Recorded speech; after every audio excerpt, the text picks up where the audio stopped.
أشرف الأنبياء والمرسلين وعلى آله وصحبه أجمعين. قال رب اشرح لي صدري ويسر لي أمري واحلل عقدة من لساني يفقه قولي. سبحانك لا علم لنا إلا ما علمتنا إنك أنت السميع العليم ولا حول ولا قوة إلا بالله العلي العظيم. اللهم علمنا منه ما جهلنا وذكرنا منه ما نسينا. Ya Allah, ya Tuhan kami, beritahulah kepada kami apa yang kami tidak tahu dan ingatkanlah kembali apa yang telah kami lupa. Alhamdulillah, syukur kita kehadrat Allah Subhanahu Wa Taala kerana dengan izin, limpah dan kurnianya dapat lagi kita sama-sama teruskan siri kuliah Maghrib di surah At-Taqwa, dan terima kasih saya ucapkan kepada ahli jawatan kuasa surau kerana masih lagi mengizinkan kita teruskan siri tadabbur Al-Quran kita.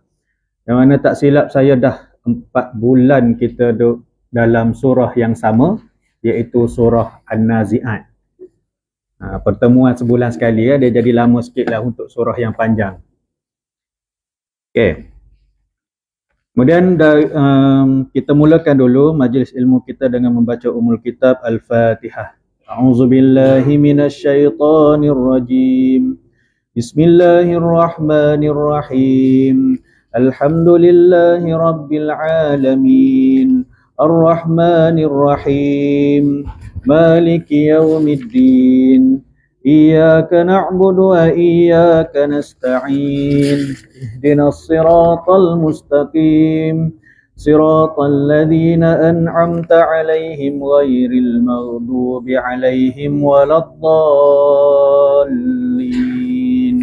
Amin. Okey, dalam pertemuan yang lalu kita dah pun melihat tentang beberapa ayat dalam surah An-Nazi'at yang Allah menjelaskan tentang Allah bagi pedoman kepada kita tentang apa yang Allah ciptakan dan Allah suruh kita fikir. Bagaimana dia ciptakan gunung, bagaimana dia menciptakan semua perkara yang suruh manusia ni untuk ikut berfikir tentang kebesaran Allah Subhanahu Wa Taala, dan juga Allah jelaskan tentang karakter neraka yang menjulang, neraka yang sudah pun ada pada ketika ini, setelah pun wujud.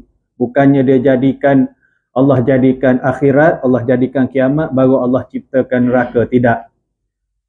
Semua makhluk Allah itu neraka baik syurga, semuanya sudah wujud dan menunggu sahaja bilakah penghuninya masing-masing akan menetap di sana. Okay, dan apabila Allah bagi tahu tentang neraka, maka Allah sifatkan juga siapakah ahli neraka. So itu yang kita akan sambung dalam ayat yang ke-37. Okay, auzubillahi minasyaitonirrajim. Fa amma man tagha.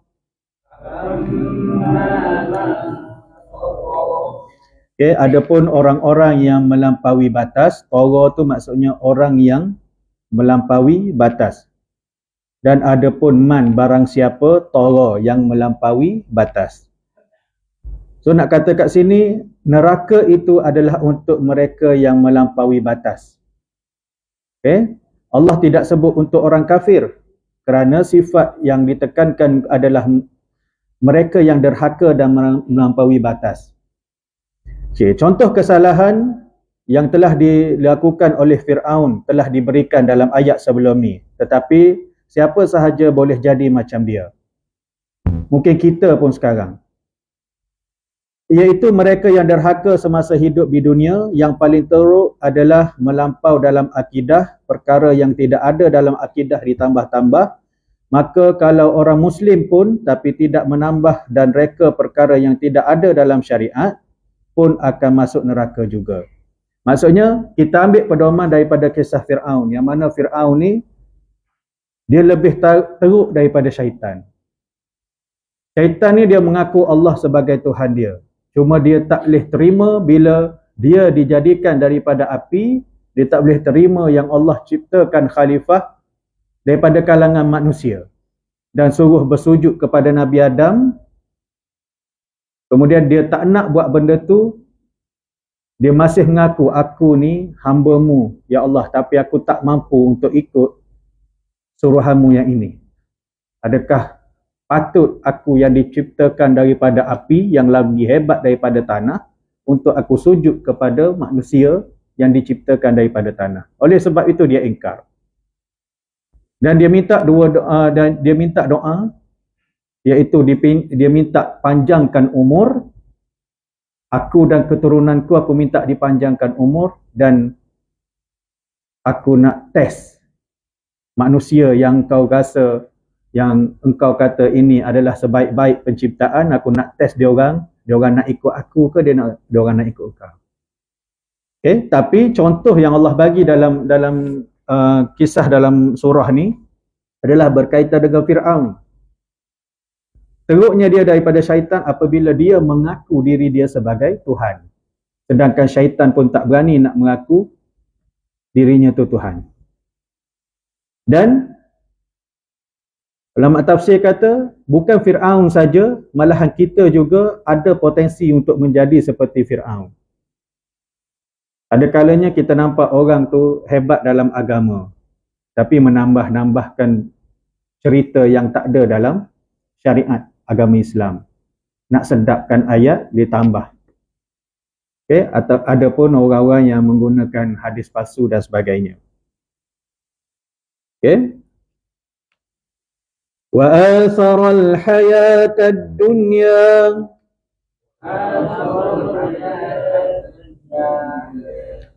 Okay, ni satu bentuk, ayat-ayat yang seterusnya ni adalah satu bentuk tafsir Al-Quran dengan Al-Quran. Okay, ada tafsir Al-Quran dengan hadis, ada tafsir bir-ra'yi, tafsir dengan pandangan. Tetapi kebanyakannya dalam Al-Quran ni tafsir Al-Quran dengan Al-Quran. Allah bagi satu ayat, kemudian Allah bagi tahu pula penerangan dia. Okay, yang atas tadi, fa'amma man tara, kalimah tara, kemudian Allah kata, siapakah orang yang tara itu? Wa asaral hayatad dunya, yang lebih mengutamakan kehidupan di dunia. Okay? Satu lagi sifat orang-orang yang berada dalam neraka ialah mereka yang melebihkan dunia daripada akhirat. Mereka bukannya tidak terima dan tidak percaya akhirat, tetapi mereka melebihkan dunia. Kalau awal-awal ayat ni tadi adalah orang-orang yang awal dalam surah ni adalah orang-orang yang tak percaya kepada hari kiamat. Yang ini pula mereka percaya, nanti akan ada kiamat ni, nanti aku akan mati, nanti aku akan tua, sakit, mati dan sebagainya. Dia percaya, tetapi dia melebihkan dunia daripada akhirat. Okay, oleh itu kita kena faham surah ini bukan tentang percaya dan tidak percaya kepada akhirat, tetapi tentang melebihkan satu di atas lainnya. Malangnya ramai daripada manusia melebihkan dunia, dan kerana itu ramai yang terperangkap. Okay? Melebihkan dunia ni seronok cari harta, sampai tak solat, ataupun sibuk cari harta, solat lewat-lewat, macam tu. Kita nampak kecil tapi impaknya lebih besar. Fa innal jahima hiyal ma'wa.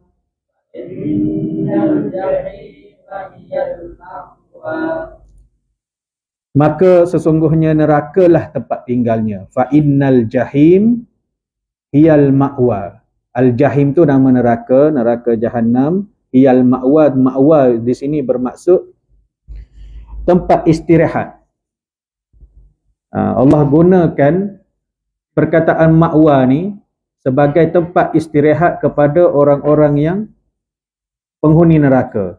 Sebab Allah nak bagi satu ejekan, kata-kata ejekan kepada mereka yang mana mereka sebelum ni tidak percaya kepada hari kiamat, ataupun percaya kepada hari kiamat tetapi tidak mementingkan sangat tentang akhirat, maka nerakalah tempat istirahat kamu.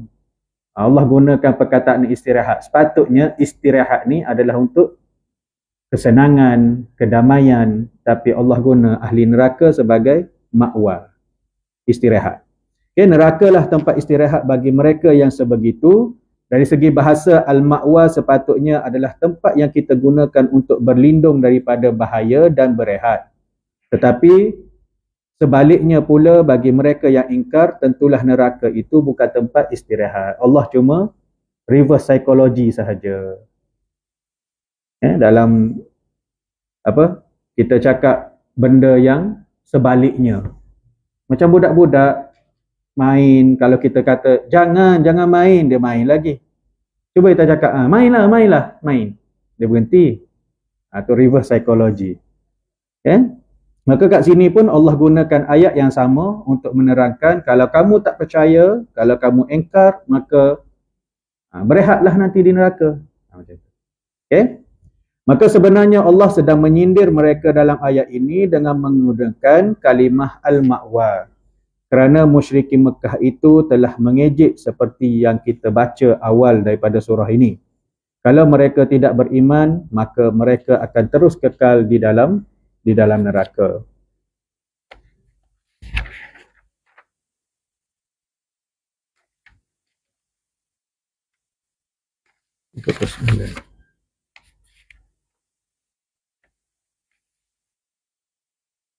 Kecil ke?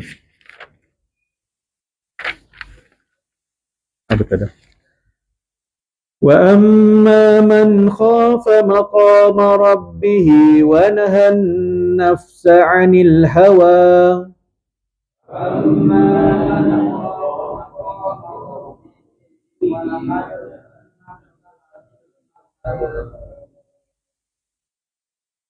Dan adapun orang-orang yang takut kepada kebesaran Tuhannya dan menahan diri daripada keinginan hawa nafsunya, kita sambung terus, fa innal jannata hiyal ma'wa.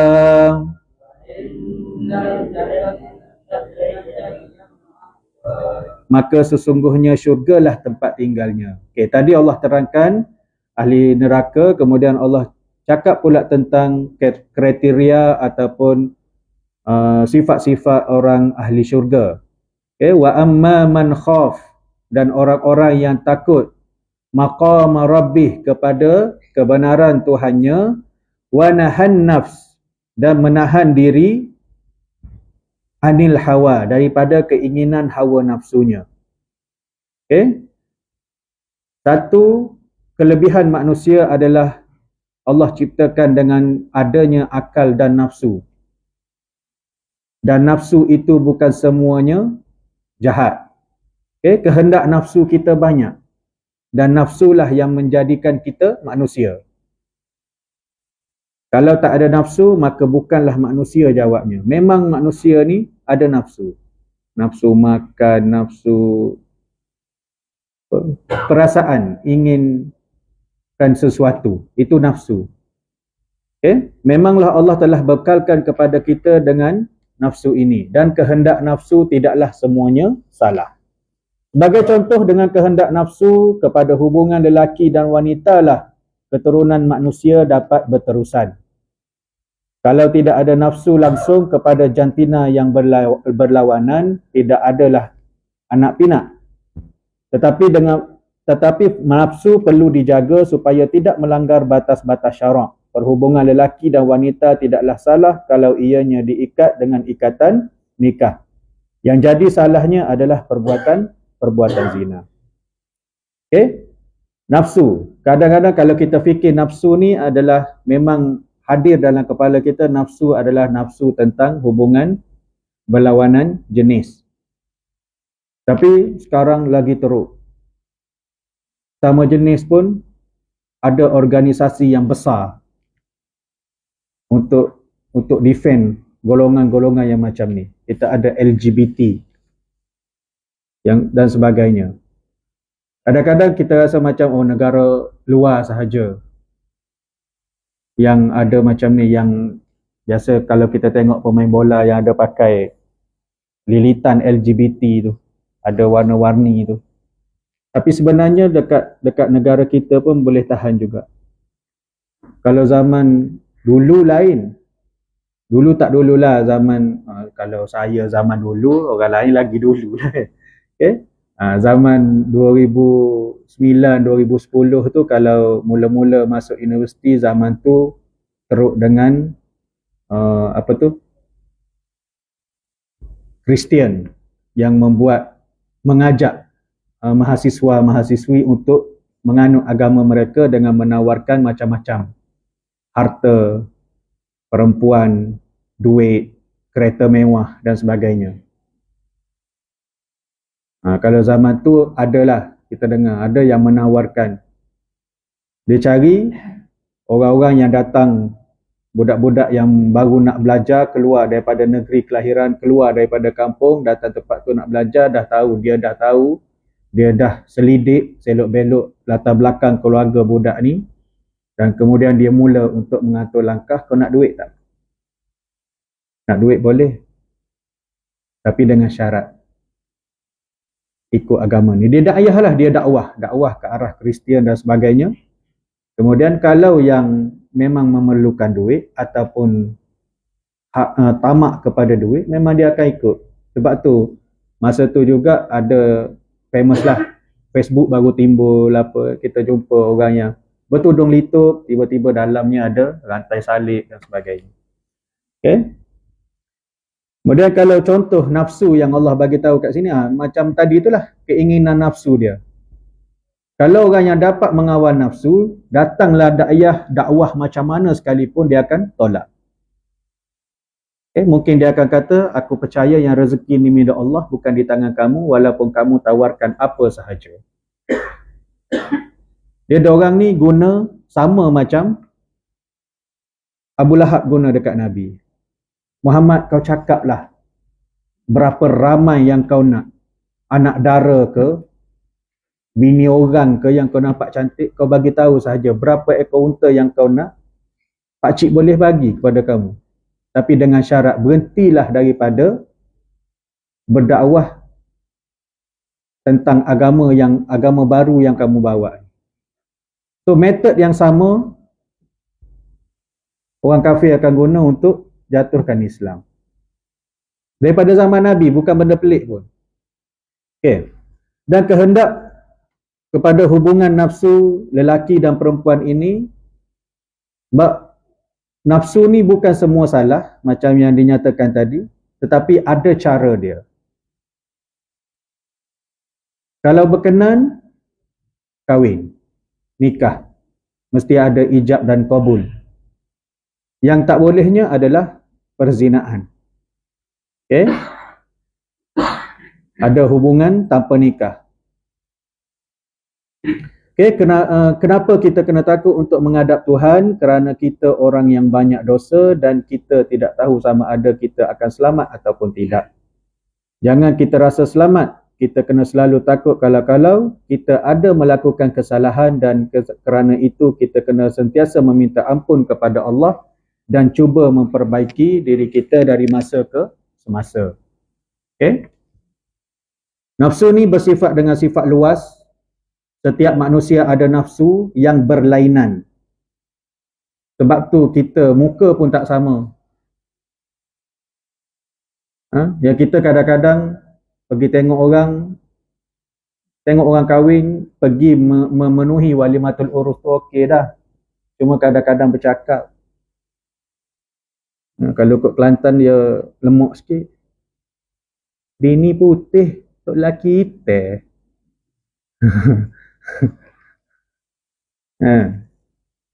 Tak payah komen.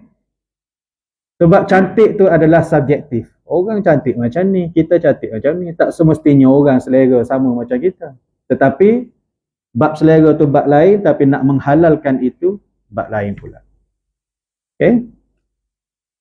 Sama juga nak makan. Nafsu kita makan ada, tapi makan bukan sebarang makan. Makan mesti daripada halalan tayyibah. Mesti tengok apakah yang kita makan. Okay? Mencuri ni, kadang-kadang dalam keadaan kita tak sedar pun ada kita mencuri. Tak semestinya pakai topeng, nampak mata je pergi ambil mencuri, tak.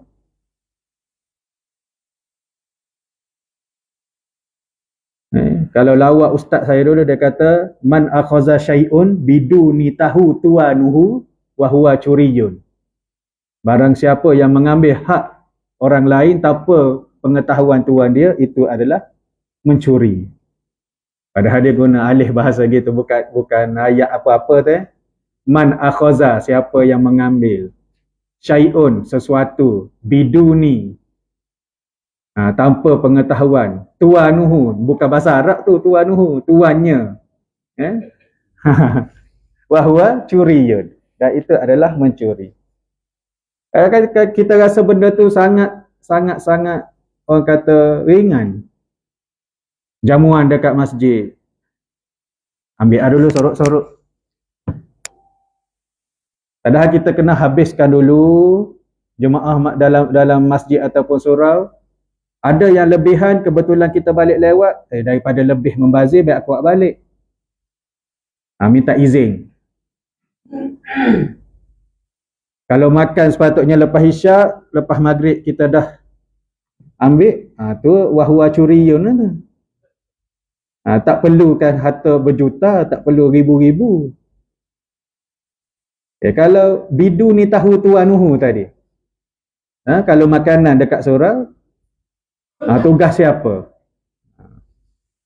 Itulah. Okay. Dan kita jangan sangka yang diri kita ni hebat. Jangan rasa macam mentang-mentang orang panggil ustaz, akulah orang yang paling hebat di sini. Kita tak perlu nak rasa kita hebat. Sedangkan merendah diri itu banyak lagi kelebihan yang kita dapat.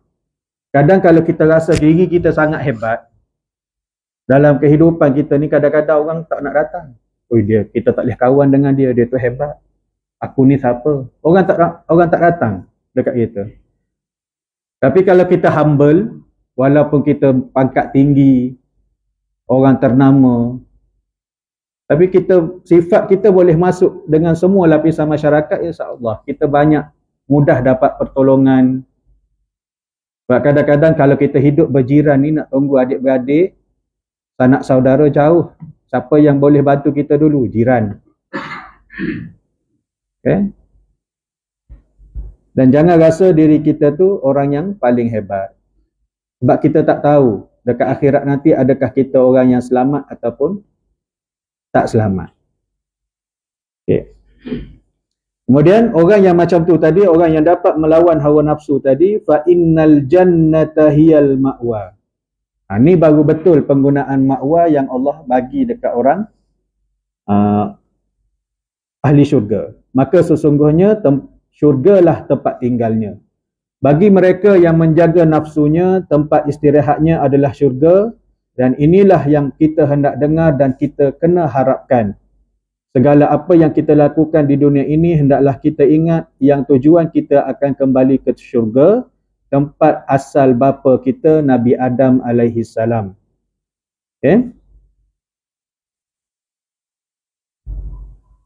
Allah bagi ibrah pengajaran daripada kisah Nabi Adam, yang dia mengaku dia melakukan kesalahan dan boleh menerima apa sahaja hukuman daripada Allah Subhanahu wa taala.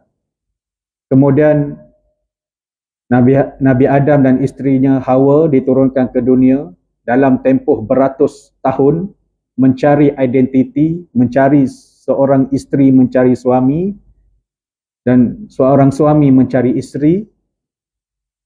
Semua tu ada perjalanan yang panjang untuk mendidik kepada kita semua, bermula daripada Nabi Adam tu sampailah ke sekarang. Yang nak ceritanya adalah Allah nak kenalkan kepada Nabi Adam, ini adalah dunia, sebuah perjalanan.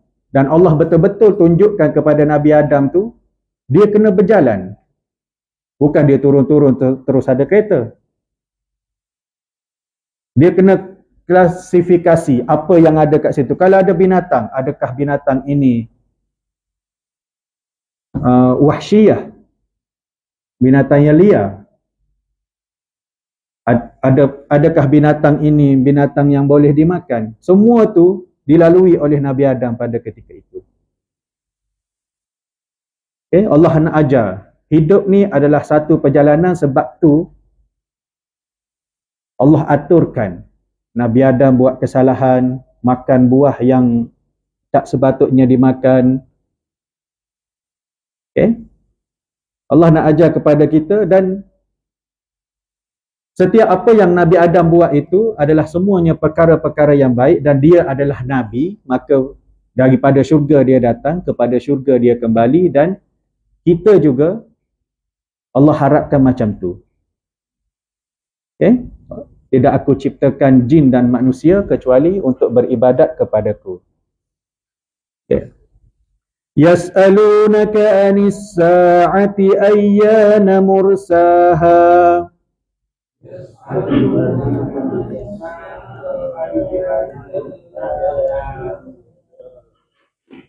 Orang-orang kafir bertanya kepadamu, wahai Muhammad, tentang hari kebangkitan, bilakah ia akan terjadi. Dah Nabi duk cakap, berimanlah kepada Allah dan hari akhirat, berimanlah kepada Allah dan hari akhirat. Orang kafir pun mengejek dan memperlekehkan berita tentang hari kiamat dan bertanya kepada Muhammad, bilakah hari terjadinya hari kiamat itu. Mereka kata, kalau benar dia akan berlaku, bila pula akan terjadi. Okay? Mereka tanya tu bukan hendak tahu, tetapi hendak mengejek kerana memang tidak percaya.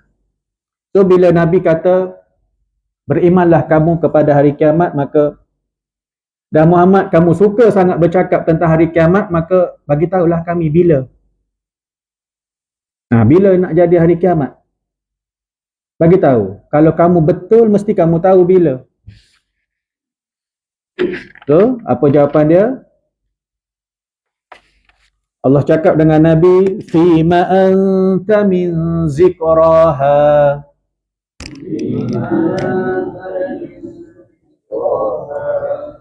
Allah cakap kepada Nabi Muhammad, siapakah kamu yang dapat menyebutkan waktunya? Okay? Tugas Nabi adalah memberi peringatan kepada umatnya tentang hari kiamat. Bukanlah tugas itu untuk tahu bilakah untuk memberitahu bilakah ianya akan terjadi.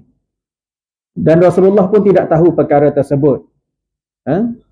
Bila peristiwa itu tidak penting, yang penting adalah apakah persediaan kita untuk menghampiri ataupun menghadapi hari tersebut.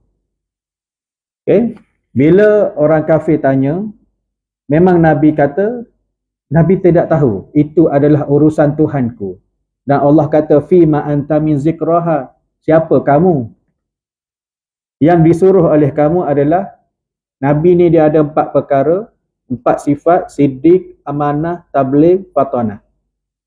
Lawan dia, kazib, khianat, kitman, baladah. Seorang Rasul, aku lantik kamu menjadi Rasul untuk menjadi seorang yang siddiq, untuk menjadi orang yang benar. Cakap benar, tindakan benar, keputusan benar, dan semuanya benar. Dan mustahil bagi seorang itu kazib, seorang Rasul itu kazib, iaitu dusta, cakap bohong, perbuatan rasa macam betul. Orang tengok perbuatan Nabi, orang tak boleh nak rasa macam betul ke ni Nabi? Tak boleh. Kalau orang yang betul-betul waras, dia, bagusnya Nabi.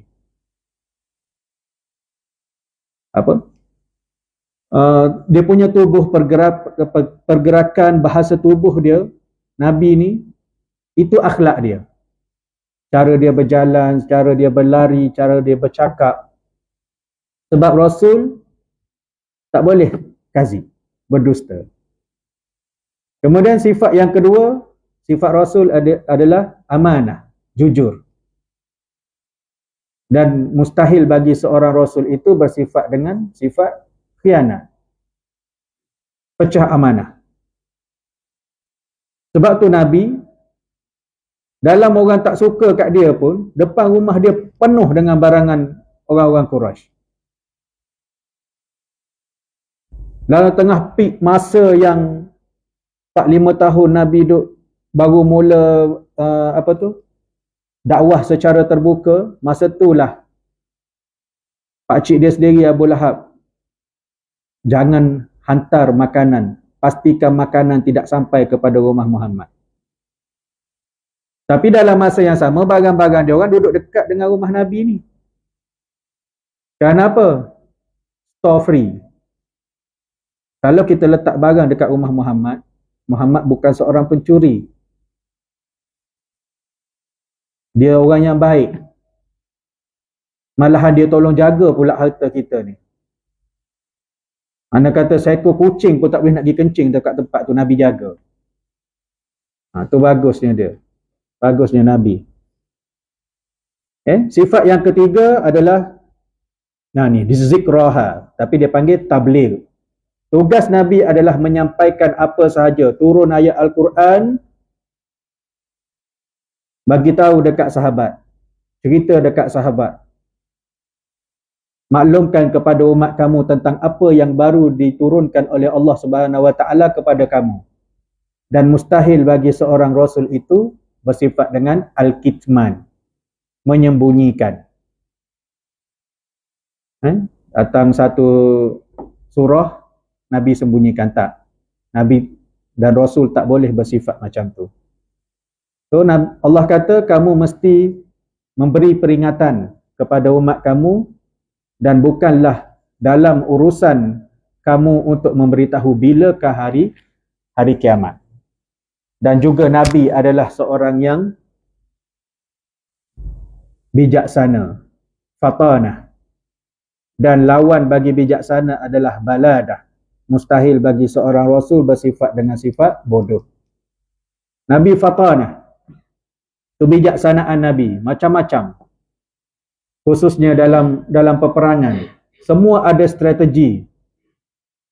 Dan Nabi buat strategi ni, Nabi tunjuk kebijaksanaan dia. Walaupun Nabi dah ada dalam kepala dia nak buat apa, tapi Nabi ni dia sangat-sangat pentingkan musyawarah.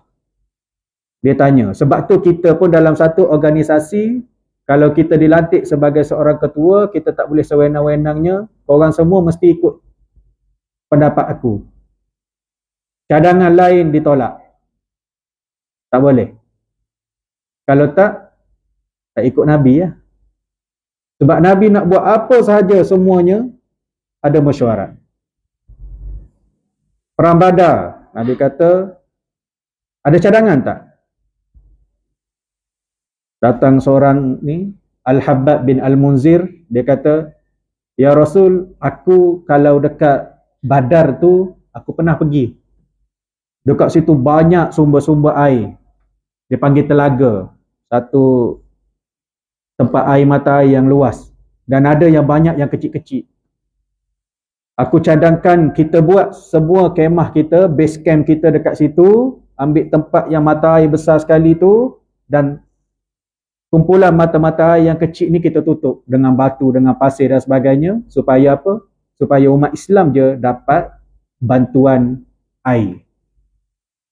Tentera musyrikin Mekah, biarlah dia orang kehausan. Itu melemahkan musuh. Okay, Nabi kata boleh diterima.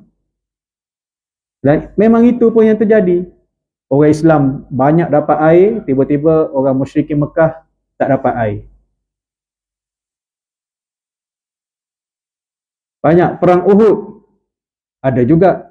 Nabi kata, okey, selepas mesyuarat, kita tak boleh dah pergi macam Badar gitu. Sebab tu dalam perang Badar dia ada frontliner, termasuk dengan Nabi, ada beberapa ratus orang. Kemudian kena ada askar sayap kanan, askar sayap kiri. Kemudian kalau kat sini Bukit Uhud, kat depan Bukit Uhud tu ada satu bukit kecil. Bukit kecil ni adalah 50 orang pemanah yang duduk kat situ. Nabi kata kita ada kena serangan daripada udara, kiri kanan dan yang depan. Kita tak boleh masuk macam Badar itu. Sentiasa berubah. Perang Khaybar, Nabi mesyuarat lagi. Nabi kata, kali ni adakah kita nak keluar lagi daripada bumi Madinah ataupun kita nak stay dekat Madinah? Aku nak cadangan. Ramai yang cakap semua nak berlindung dalam Madinah. Okey, boleh. Tapi macam mana cara kita nak berlindung sedangkan diorang ramai? Perang Khandaq, perang Ahzab tu ramai, tentera Ahzab tu ramai. Musyrikin Mekah, Yahudi dan gabungan-gabungan kabilah yang tak suka kepada Nabi Muhammad, semuanya ada dalam tu. Berjumlah 10,000 orang. Kita dekat sini berapa ramai je ni? Datang seorang, Salman Al-Farisi. Salman Al-Farisi ni, Al-Parsi tu kalau sekarang Iran lah. Rupanya apa yang taktik yang Iran buat sekarang ni, daripada zaman Nabi dulu, daripada zaman Salman Al-Farisi berada di Parsi dulu, diorang dah guna ataupun tactical lubang. Sekarang pun kita dengar kan, banyak lubang-lubang yang dibuat zaman dulu lagi. Salman Al-Farisi datang, kalau kami dekat Parsi, kami nak buat peperangan, kami akan gali benteng. Biasa benteng ni kubu kita naikkan, yang ini gali ke bawah. Supaya musuh yang datang tidak dapat melepasi ke dalam Madinah dan menyerang kita. Dia orang akan kalah dekat situ je dulu. Tengok parit tu pun dah kalah dah. Dan memang itu pun terjadi. Datang-datang macam mana kita nak lepaskan ni? Dia bukan buat bulatan sekeliling Madinah tu. Gali. Cuma di pintu masuk utama Madinah, di bahagian depan. Sebab belakang Madinah, bukit. Bukit yang macam ni. Dan Nabi kata tak mungkin. Salman kata tak mungkin orang akan panjat daripada bukit tu. Sebab dia orang perjalanan yang jauh daripada Mekah ke Madinah dah letih dan sebagainya. Tiba-tiba nak panjat bukit masuk nak serang kita. Sebab tu dekat belakang bukit masa peristiwa Perang Khandaq, Nabi hanya letakkan sahabiah, orang-orang perempuan. Semua anak-anak Abu Bakar, Asma apa tu, dia orang yang jadi tukang jaga kat atas bukit. Ada yang cuba makan tombak lah. Baru je panjat nampak kepala pam kena tombak, mati. Yang kat depan pun tak boleh masuk. Kepungan berlaku, mereka mengepunglah kononnya 15 hari dan kemudian mereka balik macam tu je. Tak sempat masuk. Itu karakter Nabi bila berlakunya sesuatu peperangan. Nabi minta kita mesyuarat dan susun strategi betul-betul. Cuma yang ralat dalam perang Uhud. Kalau kita belajar, kalau ada anak cucu yang belajar kafar ke, perang Uhud siapa menang? Musyrikin Mekah menang. Kalau jawapan dia kira macam tu, tapi hakikatnya tidak.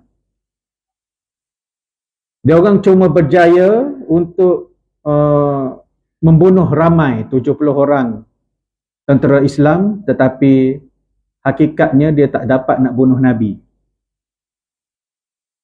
Bila balik, dia orang pun buatlah fanfare dan sebagainya, hura-huri, yahu-yahu dan sebagainya. Tiba-tiba ada seorang datang jumpa dengan Abu Sufyan bin Harb.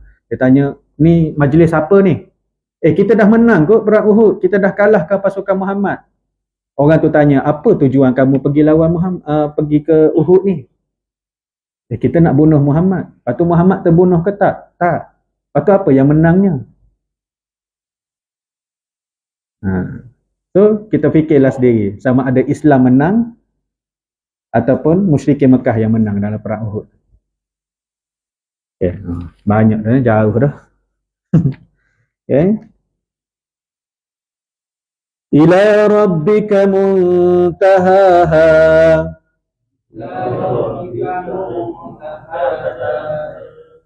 Dan bilakah itu akan berlaku? Ila rabbika muntahaha, kepada Tuhanmu lah dikembalikan kesudahannya, ketentuan waktunya.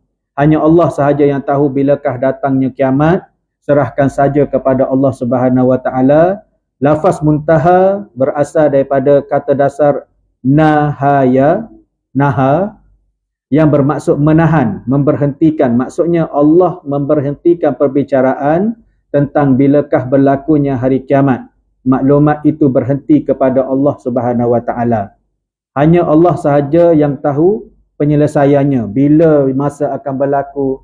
Yang cuma kita dapat gambaran hari kiamat itu adalah Jumaat. Bila tak tahu. So kita tidak perlu sibuk-sibuk nak fikir bilakah berlakunya hari kiamat. Innama أنت منذر من يخشاها.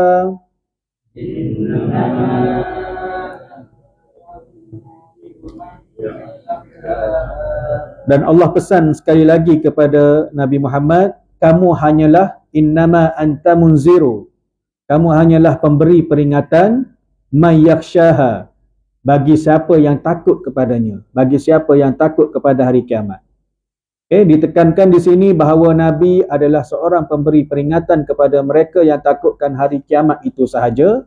Nabi tidak boleh beritahu dan Nabi tidak tahu bilakah ianya akan terjadi, tetapi baginda kena ingatkan kepada manusia kerana Nabi hendak memberitahu ianya pasti terjadi.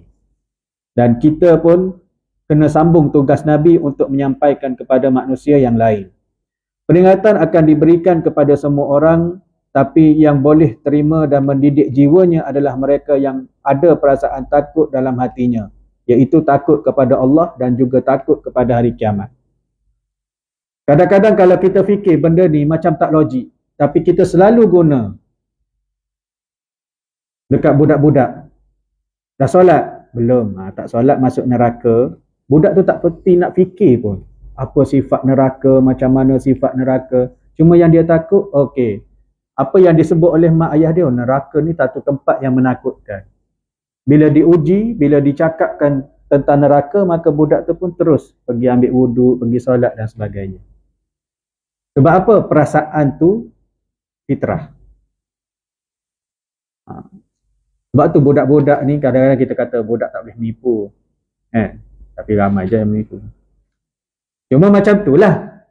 Kalau nak ikutkan perasaan dia tu, walaupun dia budak, dia tak dengar sesuatu pun tentang neraka, sifat neraka, karakter neraka, mana neraka orang yang tak solat, mana neraka orang yang membunuh, mana neraka tu neraka ni ada 7 lapis dan sebagainya. Tapi bila kita cakap dekat budak, tak solat masuk neraka.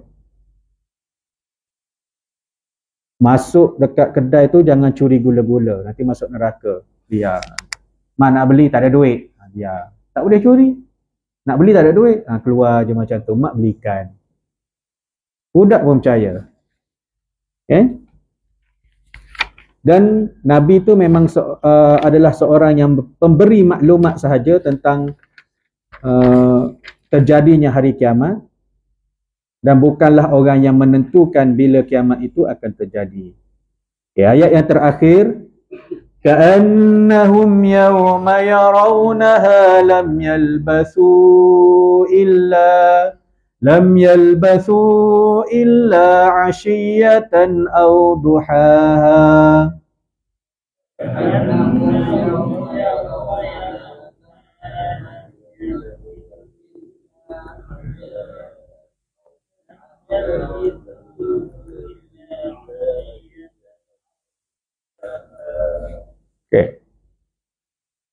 Ka'annahum yawma yarawnaha, pada hari mereka melihat hari berbangkit itu, bila hari yang mereka dapat lihat terjadinya hari kiamat itu, mereka merasakan seakan-akan tidak tinggal di dunia melainkan sebentar sahaja, di waktu pagi, di waktu petang hari atau pagi hari. Maksudnya kat sini, apabila kita bandingkan, bila sampainya hari akhirat tu, kita akan tengok hari akhirat tu seolah-olah panjang dia, seolah-olah kita tak pernah hidup di atas dunia.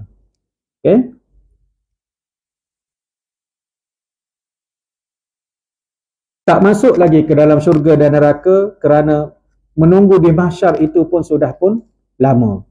Sampai kan kita pernah dengar kisah-kisah yang masyhur tentang pergi jumpa Nabi Adam, jumpa Nabi Idris, jumpa Nabi Nuh. Pergilah minta dengan Allah Subhanahu Wa Taala, cepatkanlah urusan timbangan, titian sirat dan sebagainya. Cepatkanlah, kami dah tak larat dah ni nak duduk kat sini. Itu untuk orang-orang yang menunggu di mahsyar dalam keadaan yang dikatakan matahari sejengkal di atas kepala. Ada orang yang berpeluh separuh tubuh, berpeluh sampai nak menutup hidung. Ada yang tenggelam lemas. Sebab tu bila Aisyah tanya, malulah ya Rasulullah kalau semua orang tanpa sorak benang kat sana. Tak payah. Kat situ tak ada perasaan malu. Tak ada orang nak usang kau. Semua fikir pasal diri sendiri sahaja. Kalimah asyiyah, asyiyatan. Waktu antara matahari tenggelam sampai waktu maghrib, waktu itu keadaan menjadi semakin gelap. Maksudnya nak menggambarkan waktu petang. Duha, waktu pertengahan pagi sampai ke tengah hari, waktu duha. Kedua-dua waktu ini adalah pendek sahaja. Okay? Dan orang kata bila sampai, ayat ni dia cerita tentang bila sampai je hari akhirat seolah-olah kamu tak pernah hidup ke atas dunia. Nak dibandingkan kehidupan dunia dengan kehidupan akhirat rasa sekejap je. Sedangkan kita dah pun hidup, katalah 60 tahun. Rasa lama. Kan Jen? Macam mana tadi? Orang yang dah tua dah tentu tua. Orang yang muda belum tentu tua. Okay? Okay, tetapi lama sangat pada hari akhirat itu bermula daripada hari dibangkitkan, berkumpul di mahsyar. Mereka akan merasa kehidupan yang di dunia dahulu itu selama waktu hujung petang dan hujung pagi sahaja. Ini adalah kerana masa itu bergantung kepada pemikiran kita tentang kita perasan apakah yang kita buat. Masa itulah kita akan ingat balik. Ya Allah, kalau aku tahu macam ni, setiap hari aku nak bersedekah. Ya Allah, aku akan solat sungguh-sungguh. Masa inilah baru kita rasa nak kembali semula ke dunia dulu dan nak buat ibadat yang sebanyaknya. So, itu pengakhiran daripada surah An-Nazi'at. Yang mana surah ini dan ada lagi satu surah dalam juz' Amma yang kita akan sambung pada perjumpaan akan datang, iaitu surah An-Naba, dan sekali lagi kita akan jumpa tentang pembicaraan tentang hari kiamat sahaja. Dia banyak, juz' Amma ni dia banyak cerita hari kiamat, cerita tentang orang yang lawan Nabi, itu sahaja. Okay? Alhamdulillah, habis surah An-Nazi'at dan kita akan bergerak ke surah yang seterusnya pada perjumpaan akan datang. Saya rasa itu saja untuk kali ini. Apa yang baik itu datangnya daripada Allah Subhanahu Wa Taala. Yang tersasul, yang tak kena tu adalah kelemahan diri saya sendiri. Assalamualaikum warahmatullahi wabarakatuh.